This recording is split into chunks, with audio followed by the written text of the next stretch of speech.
Welcome everybody to a new video from Jörg, Juggler 66, Hour of the Truth. This is today on the 9th of March 2018 in the evening of Friday, so Sabbath has started already over here. The 28th reading of The Secret History of the Jesuits from Edmond Paris, a book that I've really come to love. I knew it would be interesting to read this book in the beginning, and I'm even more convinced that it was a good decision to read this book to you in two languages, because, okay, this is the English recording. I also did the German one. I learned a lot of this, and in German I started another book from Theodor Griesinger, which it's about the Jesuits, and that is published in 1866. And that book is just so fantastic, and I got the English version also, that I think I have to put that on my to-read list for in the future too. Very interesting stuff that we can learn there. And before I go into that, of course, I'm gonna finish this reading of The Secret History of the Jesuits first. So without any further ado, let us go in part 28 back to the Jesuits and the Colleqium Russicum, which we started last time, and here we still are dealing with the infernal cycle, which is the last part of the book called, and I will start here on the bottom of page 178, just retreating for a few sentences for continuity purposes. And we will start here at the highlighted "We will." We will remind our readers that the Virgin of Fatima had herself promised the conversion of the Russians if all Christians sincerely and joyfully practiced all the commandments of the evangelical law.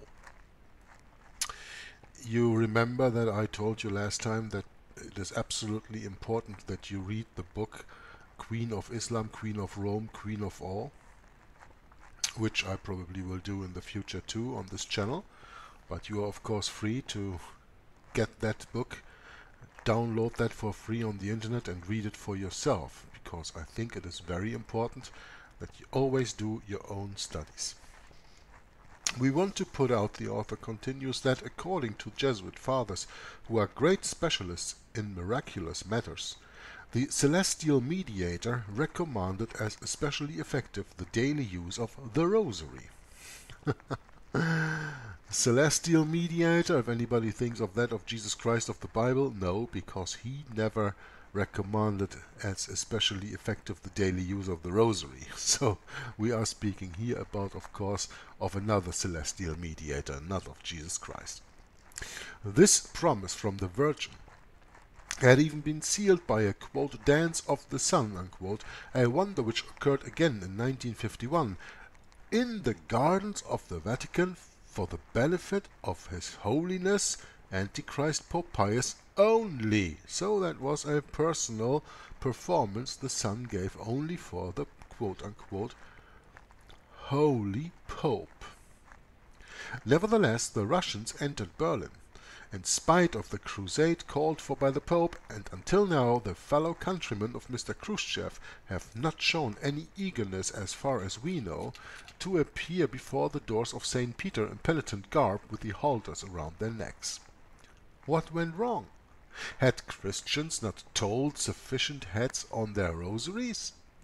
Were heaven's requisite number of tens not fulfilled?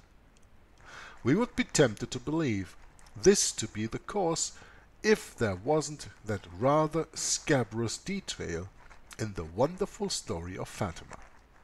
The promise of Russia's conversion, sensibly given to the clairvoyant Lucia in 1917, was, quote unquote, revealed by her in 1941 only, when she had become a nun, and made public in October 1942 by Cardinal Schuster, a keen partisan of the Rome-Berlin axis.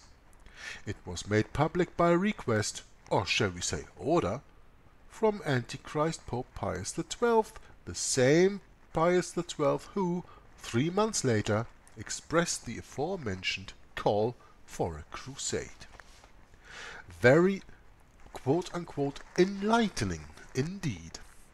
One of Fatima's apologists admits that, because of it, the matter, quote, evidently loses some of its prophetic value, unquote. This is the least one could say about it.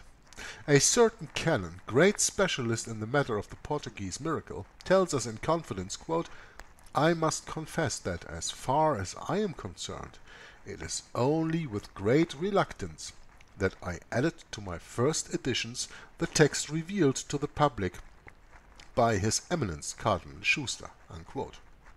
We certainly understand the good canon's feelings. So the Holy Virgin told the shepherdess Lucia in 1917, if my requests are heeded, Russia will be converted, while charging her to keep this secret to herself. How then could the Christians have come to know these requests and meet them? Credibile quia ineptum. It seems that from 1917 until 1942, unfortunate Russia did not need to have prayers offered on her behalf, and that they were urgently needed only after the Nazi defeat at Moscow, and when von Paulus was trapped in Stalingrad. At least it is the only conclusion this late revelation allows. The supernatural, as we have said already, is a powerful thing, but it must be handled with some care. The Bible says, prove every spirit that it is of the truth, if it is of the truth. Yeah? This spirit, that quote-unquote Holy Virgin, that speaks to the shepherdess Lucia in 1917, saying, if my requests are heeded, Russia will be converted, is not a spirit of the Bible in the positive sense. Okay? That's the one they warned us about. Now, after Montoire, the Jesuits' General Halke von Ledokowski already spoke heartily about the general meeting the company would hold in Rome after England had capitulated, the importance and brilliance of which would not find an equal in all its history. But heaven had decided otherwise. In spite of Saint Teresa and the Lady of Fatima, Great Britain braced herself against the enemy. The United States entered the war, even though the Jesuit Father Coughlin had worked so hard. The Allies disembarked the North Africa, and the Russian campaign was a disaster for the Nazis. For Ledokowski it was the collapse of his great dream. Wehrmacht, SS, cleaner-ups, and Jesuit converters were retreating together. The general's health did not stand up to such a disaster, and he died. Now, let us see though, what this Russicum is, which Antichrist Pius XI and von Ledokowski added in 1929 to the already so rich and varied Roman organization. With the apostolic constitution Quam Curam, Pius XI created this Russian seminary in Rome, where young apostles of every nationality would be trained, on condition that they adopt, before anything else, the Byzantine slave rite, and that their minds made up to devote themselves entirely to the task of bringing Russia back into Christ's fold. Of course, with Christ's fold, we are speaking here of the fold of the Roman Catholic Church, ending the schism of 1054, when the Eastern Orthodox Church split from the Western Roman Catholic Church, both being Catholics. So always keep in your mind, when we are speaking about this Russian Church, that we are still speaking about Catholics. Yeah? Just not ultramontane Catholics, just not Catholics who accept the absolute sovereign power of the Pope, but we are speaking about Catholics. This is the aim of the Russian Pontifical College, alias Russicum, the Oriental Pontifical Institute, and the Roman College. These three centers are also administered by the Company of Jesus. Of course, you say. Well, at the Roman College 54, Piazza del Gesù, we find the Jesuits' noviceship, and amongst the novices some bear the name of Russipedes, as they are destined to Pitere Russiam, or to go to Russia. Orthodox believers should watch out, for so many valorous champions are determined to crush them. We must point out, though, that the aforementioned Homme Nouveau affirms, Homme Nouveau is French for new man, quote, all these priests are certainly destined to go to Russia, but this project cannot be realized for the time being, unquote. According to this particular publication, the Soviet press calls these apostles the Vatican's parachutists, and from the testimony of some well-informed on the subject, we come to the conclusion that this name fits them quite well. The person in question is no less than the Jesuit Alighiero Tondi, professor at the Gregorian Pontifical University, who repudiated Ignatius of Loyola the spiritual exercises, though not without a considerable row, and resigned from the famous company together with its pomp and deeds. We can read the following amongst other declarations in an interview he gave to an Italian newspaper. Quote, the activities of the Colleqium Russicum and other organizations linked to it are many and varied. For example, together with Italian fascists and what remains of German Nazism, the Jesuits organize and coordinate the various anti-Russian groups on the ecclesiastical authorities' order. The ultimate aim is to be ready, eventually, to overthrow the governments of the East. Finances are provided by the ruling ecclesiastical organizations.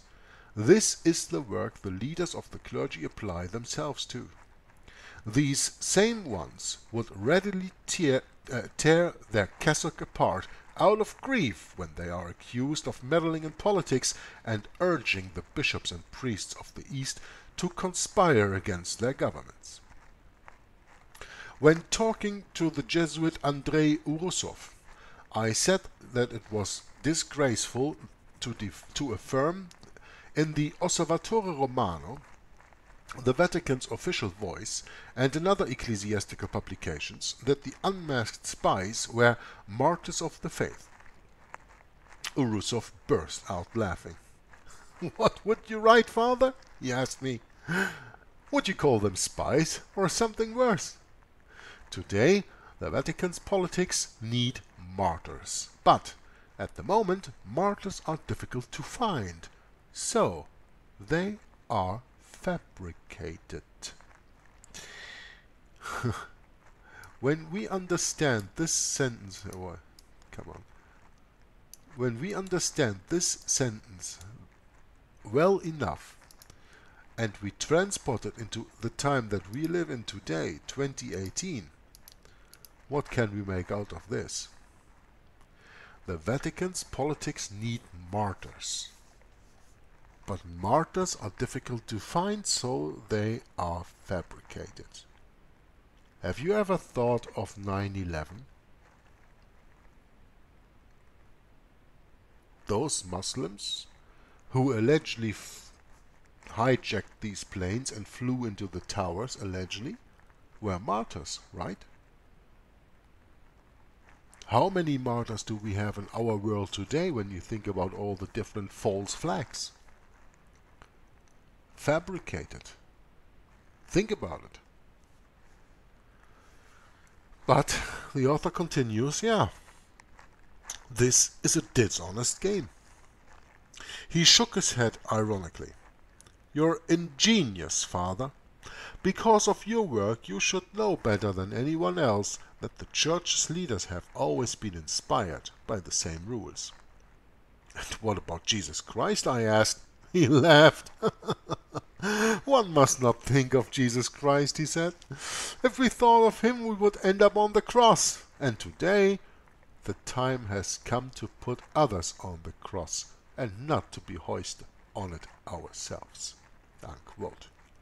So, As the Jesuit Urusov said it so well, the Vatican's politics need martyrs, volunteers or not.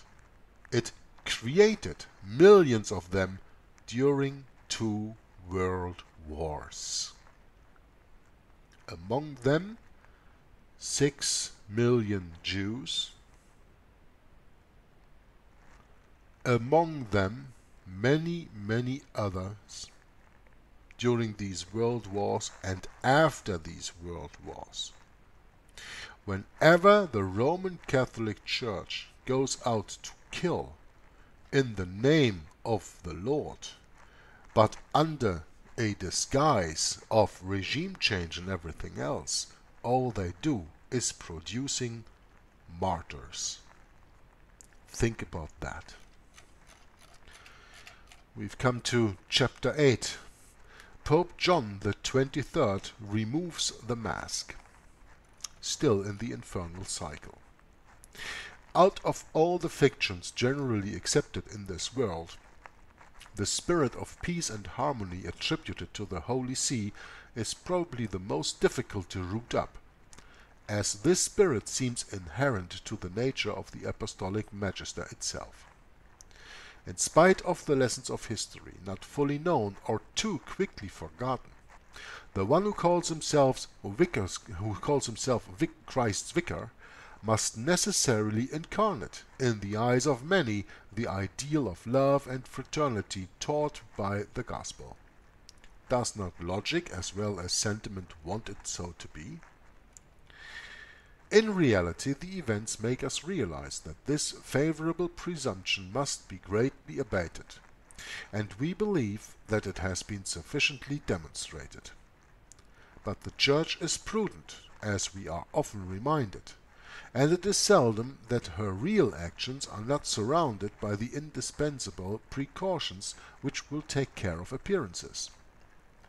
Quote, and this is in French, Bonne renommée vaut mieux que ceinture dorée, which means in English, a good reputation is better than a golden belt. Says the proverb. But it is even better to possess both. The Vatican, immensely rich, guides itself by this maxim. Its political lust for domination always assumes spiritual and humanitarian pretexts proclaimed urbi and orbi by an intense propaganda which a gold-plated belt provides for, and the good reputation, thus preserved, maintains the inflow of gold to the said belt. The Vatican does not deviate from that line of conduct, and when the stand it takes in international affairs is clearly revealed through the attitude of its hierarchy, the legend of its absolute impartiality is kept alive by those solemn and ambiguous encyclical letters and other pontifical documents. Recently, the Hitlerian era multiplied such examples. But could it be otherwise of an authoritative power which is supposed to be transcendent and universal at the same time? The instances when that mask was seen to fall are very rare. For the world to be a witness of such a spectacle, a contingency is necessary which, to the Holy See's eyes, endangers its vital interests. Only then does it throw aside all ambiguity and openly places all the credit at its disposition on one of the scales. This is what happened in Rome on the 7th of January 1960 concerning the Summit Conference, which was to bring together heads of Eastern and Western governments in an attempt to settle the conditions of a truly peaceful coexistence between the defenders of two opposite ideologies. Of course, the Vatican's position for such a project did not leave us in any doubt. In the United States, Cardinal Spellman demonstrated it plainly by urging Catholics to show their hostility to Mr. Khrushchev when he was the guest of the American president. For this part, and without expressing it clearly, his quote-unquote holiness, John the 23rd had shown little enthusiasm for the détente in his Christmas message. Little typey here, but it's Christmas. The hope it expressed to see peace set up in the world, a wish which is a must in such a document, seemed very weak accompanied as it was with many calls to Western leaders to be prudent. But so far the Vatican put on a good face. What happened then within less than 2 weeks? Did another long-cherished hope to see the first one fail prove vain? Did the decision of Mr. Gronchi, President of the Italian Republic, to go to Moscow make the cup of Roman bitterness overflow? Now, whatever happened, the storm broke out suddenly on the 7th of January, and the ecclesiastical thunders burst with unprecedented fury upon the Christian statesmen guilty of wanting an end to the Cold War. On the 8th of January, Le Monde, the French newspaper, printed the following, quote, On the day the President of the Italian Republic was to leave to pay a minutely prepared official visit to Moscow's leaders, Cardinal Ottaviani, successor of Cardinal Pizarro, as Secretary of the Holy Office of Congregation, or Chief of the Church's Supreme Tribunal, delivered a most astonishing speech in the Basilica of Saint-Marie-Majeur during a morning propitiatory service for the Church of Silence. Now, who are we speaking about here? Cardinal Ottaviani, successor of Cardinal Pizarro, as Secretary of the Holy Office Congregation or Chief of the Church Supreme Tribunal. We are speaking about the leader of the Inquisition. Yeah? It is the Holy Office of the Congregation of the Faith, as it is called today. And this is the Church's Supreme Tribunal. Yeah? This is the Inquisition we are talking about here. Quite important to understand that. Quote, Never before had a prince of the Church, and that's what a cardinal is, holding one of the Vatican's most important posts, attacked the Soviet authorities so furiously, nor reprimanded so harshly the Western powers who dealt with them. Quote, Le Monde gave substantial excerpts of that violent speech which amply justified the qualitative of most astonishing it had used. Tamerlane's times are back, affirmed Cardinal Ottaviani, and the Russian leaders were described as quote-unquote new antichrists who, quote, condemn to deportation, imprison, massacre, and leave nothing but wasteland behind them, unquote. The orator was shocked that nobody anymore was, quote, scared to shake hands with them, unquote, and that, quote, on the contrary, a race was arranged to see who would be the first to do so and exchange smiles with them, unquote. Then he reminded his listeners that Pius XII withdrew to Castel Gandolfo when Hitler came to Rome, forgetting, though, to add that this same pontiff had concluded with the said Hitler a concordat most advantageous for the Church. Space travel was not spared either in that violent denunciation. Quote, the new man believes he can violate heaven by feats in space and so demonstrates once more that God does not exist, unquote. The Western politicians and statesmen who, according to the Cardinal, grew stupid with error, were severely hauled over the coals, as were all the quote-unquote Christians who, quote, do not react or leap with rage any more. Finally, this virulent and significant conclusion, quote, can we declare ourselves satisfied with any kind of detente when, in the first place, there cannot be any sort of calm within humanity unless we observe an elementary respect for conscience, our face, the face of Christ covered once more with spittle, crowned with thorns and struck? Could we hold out our hand to those who do this? Unquote. These dramatic words cannot make us forget that the Vatican can hardly speak of respect for consciences, as it shamelessly oppresses them in countries where it dominates, such as in Franco Spain, where the Protestants are persecuted. In fact, it is most impudent on the part of the Holy Office's Secretary especially to demand that others observe this elementary respect when the Roman Church rejects it entirely. That is what the Roman Catholic Church does. You know? It has a standpoint that it reflects on others, but of course that standpoint is in the Roman Catholic Church is quote-unquote hidden, and then they blame others for having that standpoint. I don't know if I make my point clear here, but to demand that others observe this elementary respect when the Roman Church rejects it entirely.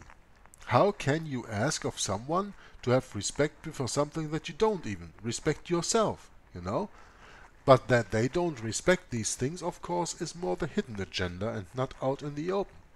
That's what the people don't understand. But this is absolutely Jesuitical casuistry in action.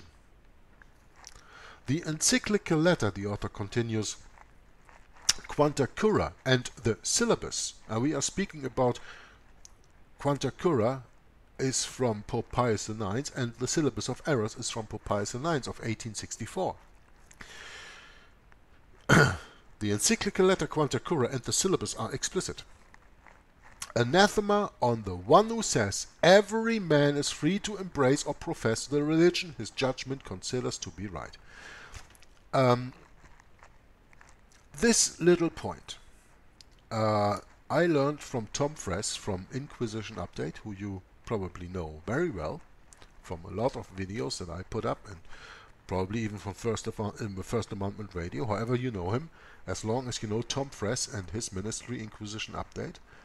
He told me that when he was watching EWTN years ago to avail himself to study Roman Catholicism, because when you want to know what the lie actually all is about, then you really have to study Roman Catholicism, and that's why he watched for years EWTN.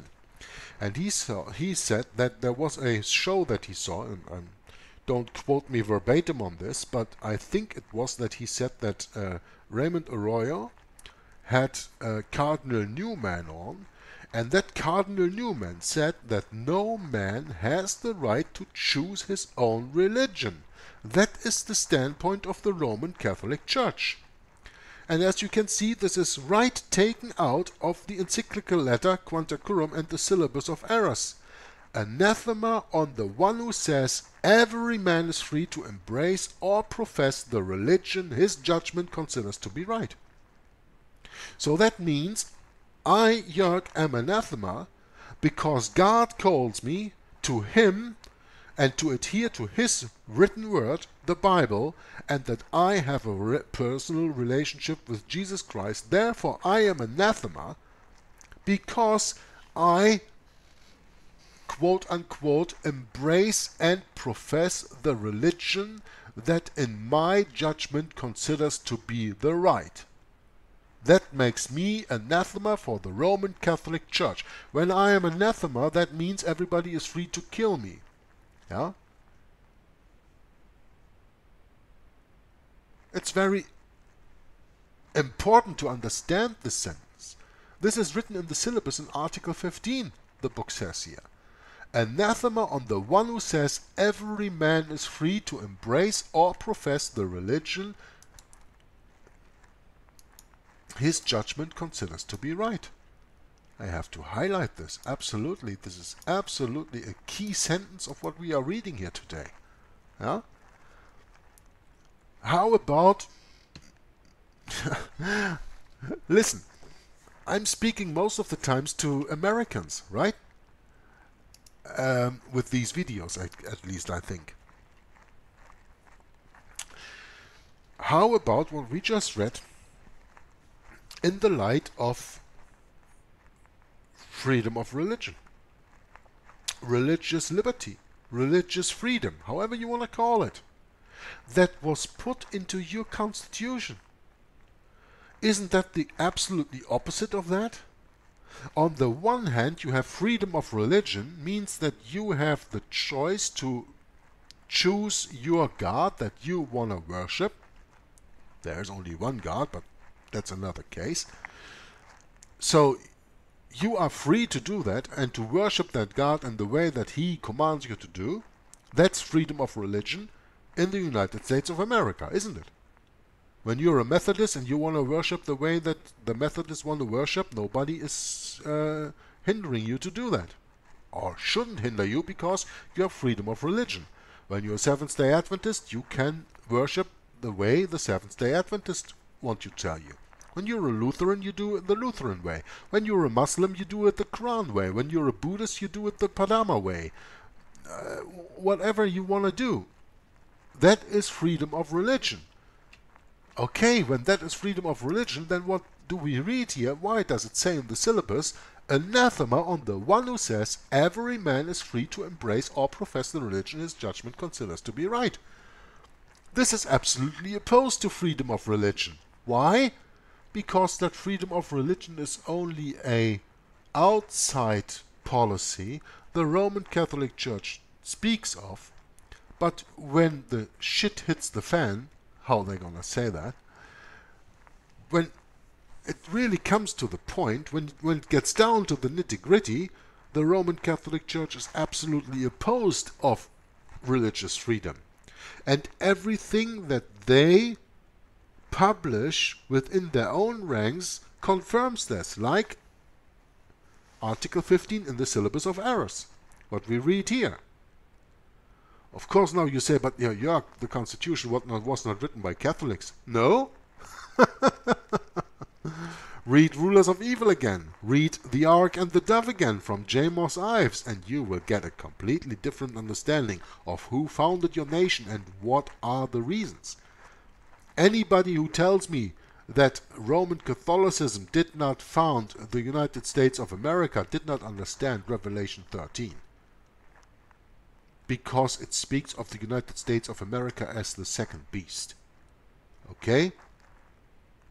The second beast is a mirror of the first beast. The United States of America are a mirror of the Vatican. It started out lamb-like when it was in the colonies, and then it started speaking as a dragon, more and more and more and more. And I am not speaking about the inhabitants of the country, people. I'm not speaking about John Doe on the street. I'm speaking about the hierarchy. I'm speaking about the government. Always. And here you have proof. Anathema on the one who says every man is free to embrace or profess the religion his judgment considers to be right. It is madness to think that the freedom of conscience and worship are mere rights to every man. Encyclical letter of Quanta Cura. This is the same, in other words. The freedom of conscience and worship. Another word for that is the freedom of religion, right? It is madness to think that the freedom of religion are mere rights to every man. Encyclical Quanta Cura. So whenever you are quote-unquote given these rights, it's only that the Roman Catholic Church can follow the policy of that moment. You know, the Roman Catholic Church has to behave differently when it is in the minority. It has to act differently when it is equal with other religions in the country. But it will come out and be as a lion and devouring everything else when it is in the majority. As long as the Roman Catholic Church is in the minority, as it was in the founding of the United States, they only had 2% Catholics. 2%. Today, you have about, I think, if I'm not mistaken, 35% Catholics. And then you have to count all the evangelibelly evangelicals, yeah, who are through futurism and wrong Bible teaching and seminaries infiltrated by the Jesuits made Roman Catholic too. Liberals, but Catholics in their way of thinking. When you count all these, you have a majority of at least 60 to 70% in the United States of America of that quote-unquote religion. It is madness to think that the freedom of conscience and worship are mere rights to every man. Exactly, in other words, what according to Tom Friess, Cardinal Newman or Bishop Newman or whatever that guy was, he was a high Catholic representative on EWTN, on that eternal network television, what he said there, that no man has the right to choose his own religion, according to Roman Catholic canon law.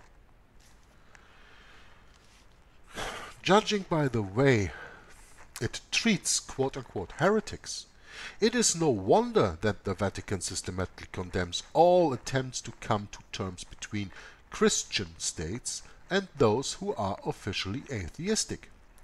Non est pax impillis, no peace for the wicked.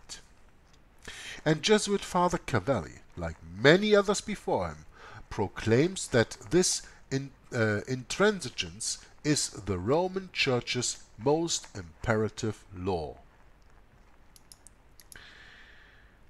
As a counterpart to this explosion of fury on the Cardinal's part, we will quote another article which appeared in the same number of Le Monde on the 9th of January 1960. Interesting month, huh? We have had the 6th, the 7th, and now we have the 9th of January. Quote, humanity is approaching a situation where mutual annihilation becomes a possibility. Speaking about the quote-unquote dangers of the Cold War and the nuclear race. In the world today, there is no other event which can be compared in importance to this. We must then strive incessantly for a just peace. Unquote. So said President Eisenhower yesterday, Thursday, before the United States Congress, at the same time as Cardinal Ottaviani in Rome condemned the coexistence as partaking of the crime of Cain. The contrast between two manners of thought cannot be more striking. The human and the theocratic, nor more obvious the mortal danger hovering over the world because of that nucleus of blind fanaticism we call the Vatican. Its sacred egoism is such that circumstances and the urgent necessity for an international accord in order to avoid the almost total extermination threatening humanity do not matter. The Holy Office's secretary, this supreme tribunal, speaking of the Inquisition, whose past is too well known, does not take into account such negligible contingencies. Do the Russians go to Mass? This is the important thing, and if President Eisenhower does not understand it, it is because he, quote, seems to have grown stupid with terror, unquote, to use the terms of the fiery Porporato. The delirious frenzy of Cardinal Ottaviani's speech makes us smile at the same time as it shocks us. And many think that this firebrand will find it difficult to persuade Christians that the atomic bomb must be accepted gracefully.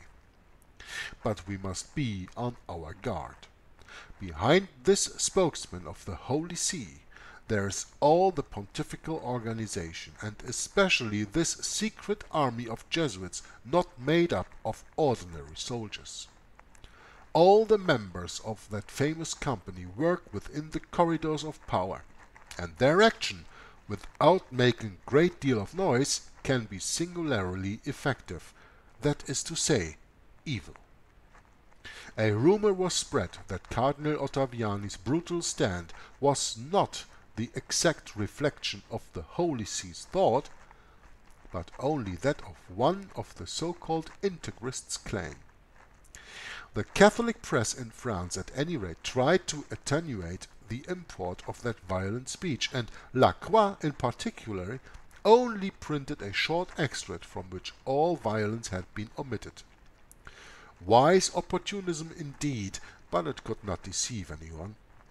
It is just impossible that such a sharp criticism of an exceptional political importance could have been uttered from the pulpit of Sainte-Marie-Majeure by the Holy Office's secretary without the approval of that congregation's chief, of its prefect, the sovereign pontiff himself. And as far as we know, he never disowned his eloquent subordinate. Antichrist Pope John the 23rd could not throw that bomb himself, but by making one of the most important of the curious dignitaries take his place, he wanted to make his connivance obvious to everyone. Moreover, and by a strange coincidence, a more modest explosion took place at the same time in the form of an article in the Osservatore Romano, condemning once again socialism, even non-Marxist, as quote-unquote opposed to Christian truth. However, those who practice this political mistake are not excommunicated ipso facto like the communists. They still have the hope of escaping hell, but the threat of purgatory remains. When you believe in these childish stories, of course. By showing its opposition to any attempt at bringing together East and West so vehemently, was the Vatican expecting some positive results? Was it really hoping to intimidate the statesmen who purpose these politics of peace? Or was it at least hoping to provoke a move contrary to the détente amongst the faithful? Well, I think I have to go into a little comment here. You all heard of the Hegelian dialectic, right? Let's see if I have a picture of that. The Hegelian dialectic speaks of thesis, antithesis, and synthesis. Okay, let's see if we can get a picture. I don't know. I hope that the solution is, the resolution is good enough that you can see this. Yeah, Hegel's dialectic. Hegel was a German philosopher. So many wrong people came out of Germany, it's incredible, but also good people like Martin Luther. Hegel's dialectic. You have a thesis, you have an antithesis, and you have the synthesis, which is then becomes the new thesis. Now, why am I speaking about this? Well, let's see, what does this text here say? Is that interesting to read? It's about the Hegel's dialectic. It reads, Hegel's ideas are very simple. You have an objective or something you want to accomplish. The way to achieve it is to create trouble bad enough so that people will start looking for a solution. When the troubles get bad enough, then you start offering the solution that you had in mind all along. Thus, you get what you want, and the people have no idea that was what you wanted in the first place. The people are the pawns moving exactly the way planned by the mastermind. Watch it work. Well, where am I leading with this? You remember the quote-unquote Cold War, post-World War II time. You had two world powers. You had the United States on the one hand, and you had the USSR on the other hand. Thesis and antithesis. Freedom, capitalistic freedom, and communistic prism. Thesis and antithesis. As you know by now, and I hope you understand, you really embrace that in your understanding, the Roman Catholic Church, through the Jesuit order, always plays both sides. They control the thesis, they control the antithesis, and of course they are managing the synthesis, which then becomes the new thesis. Now, What is that in the light of Second World War? What does that have to do with the secret history of the Jesuits and the part in the book that we are reading right now, Jörg? Maybe you ask yourself this, maybe you already get it. I'm going to answer this question I just posed here anyway, myself.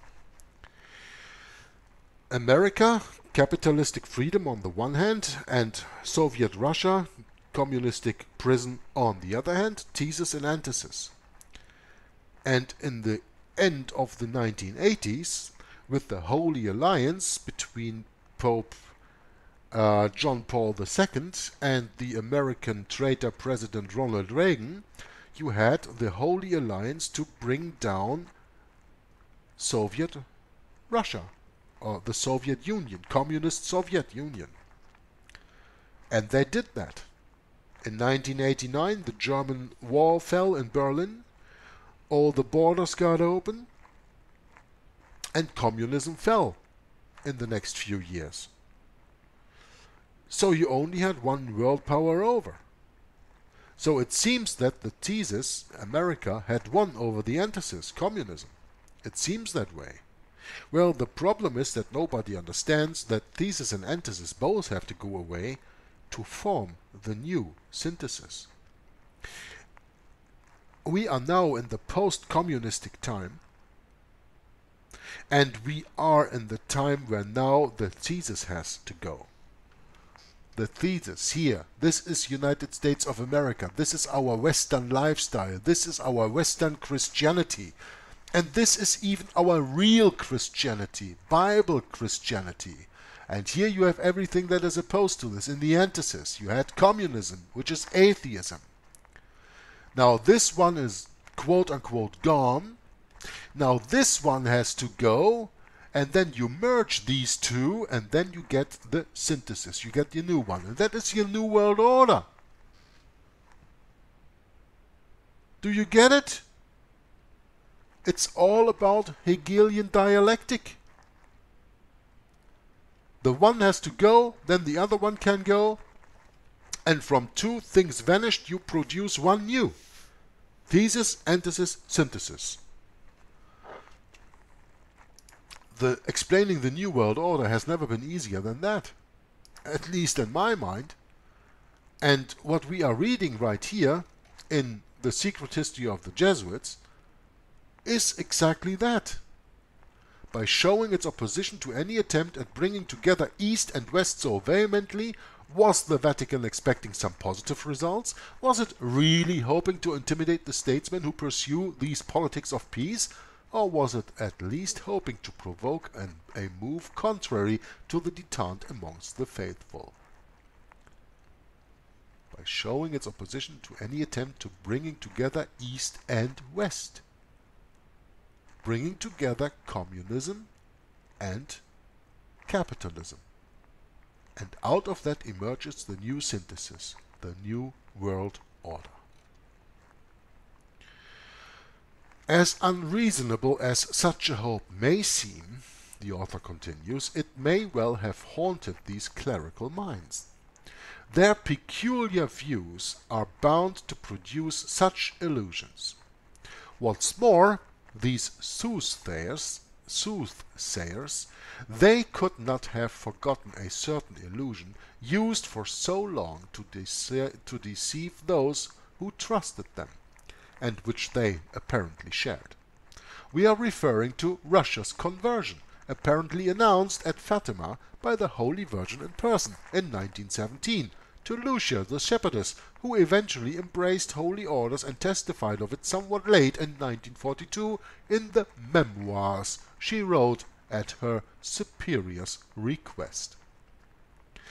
This cock and bull story may make us smile, but the fact remains that the Vatican, under Antichrist Pius XII's pontificate, propagated it throughout the world with any amount of speeches, sermons, solemn declarations, a torrent of books and pamphlets, and the peregrinations of the statue of that new and very political Notre Dame across every continent, where even the animals, so we were told, came to pay homage. This noisy propaganda is still clearly remembered by the faithful, as are the wild affirmations, such as this one printed on the 1st of November 1952 by Lacroix. Quote, Fatima has become a crossroads. The fate of the nations can be decided better there than round tables. Unquote. Its thoroughfares cannot find refuge in the ambiguity anymore.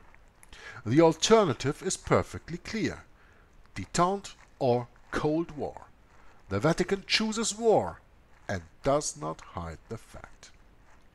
This choice should not surprise anyone, if past experience, even in the recent past, has been a lesson to us. And if it surprised some, we believe that it is because of its unceremonious proclamation or without the useful camouflage. We begin to understand the violence when we consider the importance of the stake to the Roman Pontiff. We would misjudge the Vatican by thinking it capable of renouncing a hope as old as the Eastern Schism itself, the one of bringing back Orthodox believers under the obedience throughout a military success. Hitler's rise was due to this obstinate hope, but the final defeat of his crusade still did not open the eyes of the Roman Curia to the folly of such an ambition. There is another, and even more pressing desire: to liberate in Poland, Hungary and Czechoslovakia this famous Church of Silence, which has only become such because of the unexpected turn of events, for the Holy See in the Nazi crusade. Qui trop embarrasse mal étreint, grasp all, lose all, a wise proverb which has never inspired fanatics. To resume its march towards the east, its clerical Drang nach Osten, urge to the east, and first retrieve the lost strongholds, the Vatican still relies upon the Germanic secular arm, its main European champion in need of new strength and vigor. At the head of federal Germany, western section of the Great Reich, it had placed a trusty man, Chancellor Konrad Adenauer, the Pope's secret chamberlain, and the politics he pursued for more than 15 years clearly display the Holy See stamp. Exhibiting at first great caution and an opportune liberal state of mind, the man his fellow countrymen nicknamed Der alte Fuchs, means the old fox, worked at rearming his country.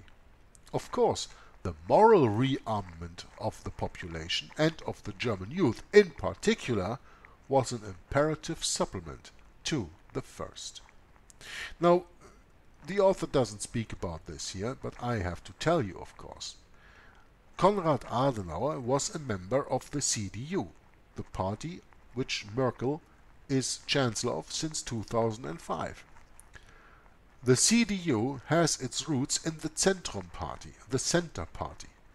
And you all remember Ludwig Kaas and the Center Party and how it brought Hitler into power. So right after Hitler went down, you have the successor party of that,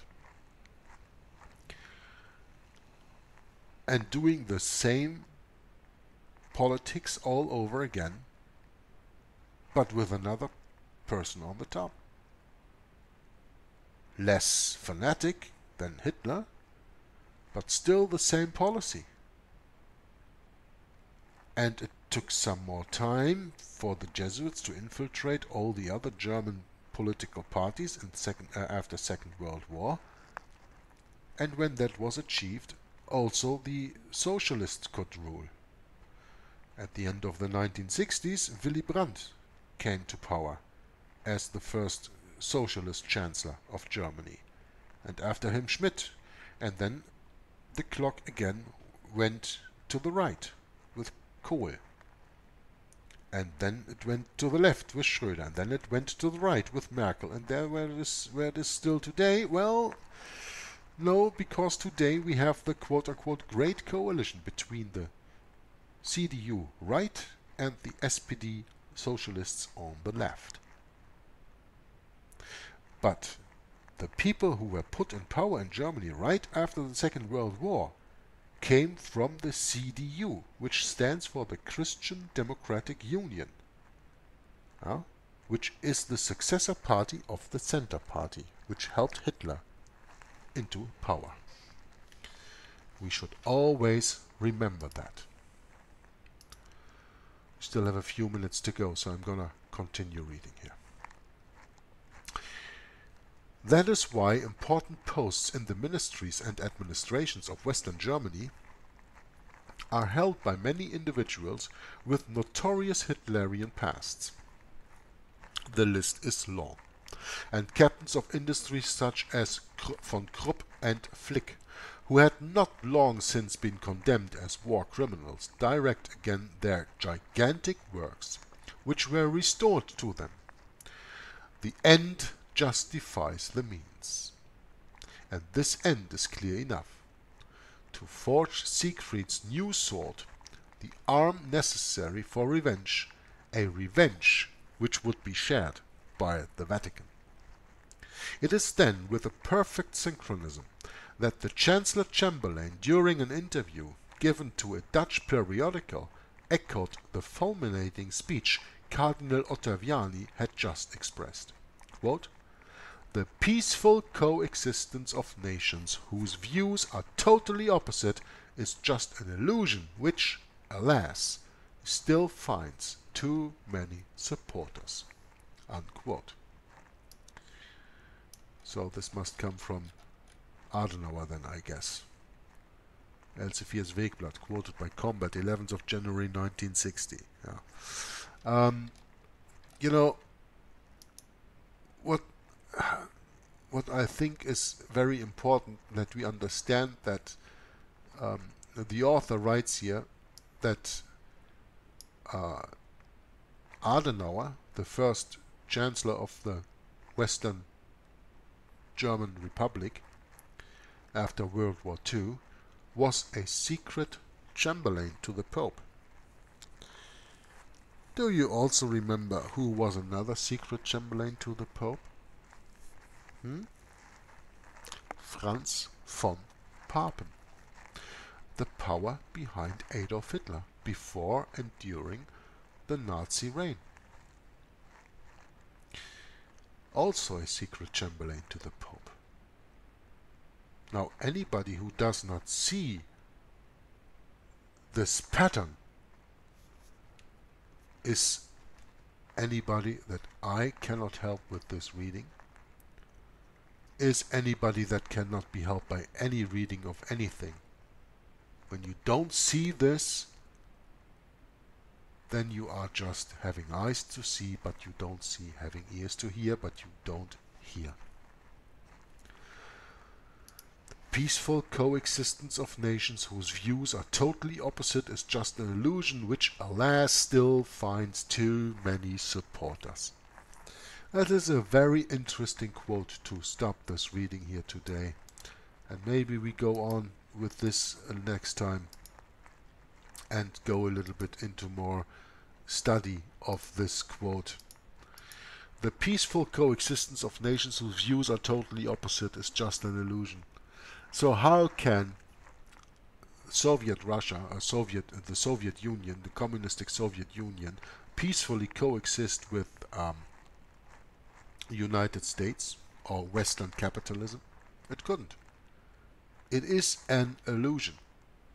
And that's why the Jesuits use the Hegelian dialectic wherever they go and wherever they please. That's what they always done, and that's what they're going to do in the future too. Okay? And we really have to understand that when we understand the way the Jesuits work, they have no chance of deceiving us. When next to that we are firm in the Word of God, in the 1611 authorized King James Version of the Bible, they have even less chance to deceive us. And we can look at this whole theater that is playing all throughout the world with a smile on our face and saying, do whatever you want to do, play whatever you want to play, entertain whoever you want to entertain, but you are not deceiving me, because I stand on the rock.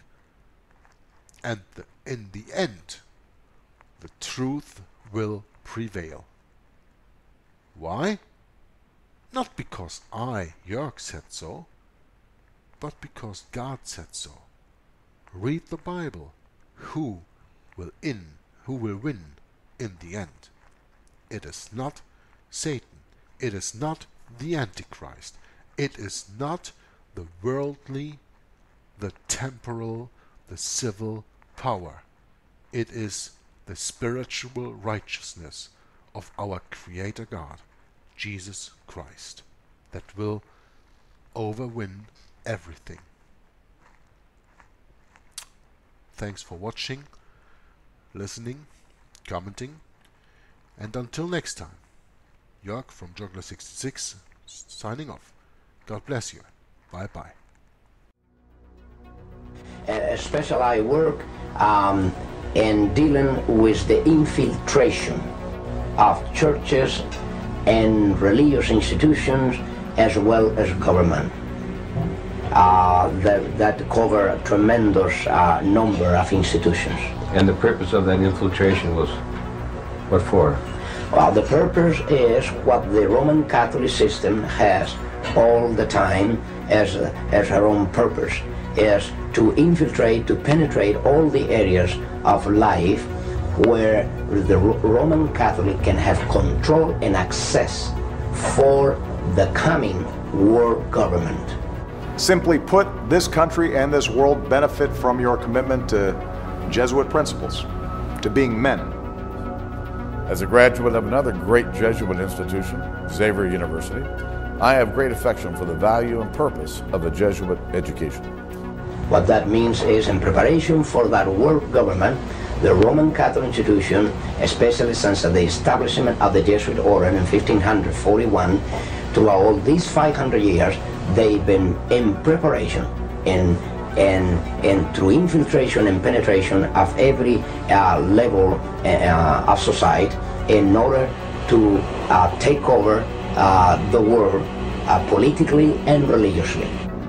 What a beautiful day the Lord has made. Holy Father, on behalf of Michelle and myself, welcome to the White House. There are two doctrines that define very well these dangerous goal of the Roman Catholic institution. Two doctrines define this very well. One is called the doctrine of the apostolic succession, and that is dealing with the papacy. And the other is the doctrine, the temporal power, and that is dealing with world government. Of course, both, because you can see that even the Pope and his own individual office, he meet those requirements. He is not only the head of his church, as he called himself, John Paul II, the present Pope. He said he is the pastor of his church. He is not only that, but he is the head of his state. It is a sign, perhaps, of how far we have come in this country that today's news of formal recognition between the governments of the United States and the Vatican did not create a furor. Once upon a time, it would have. Once upon a time, and not all that long ago, it did. From the time of President Washington, there was the first president to be utilized by the Jesuits. If you were not aware of that, President Washington already was initiated by the Jesuits to bring about the first communication with the Vatican ever known in this country. From there on, President Reagan, throughout all this time, President Reagan has come to fulfill the greatest moment in the history of this conspiracy.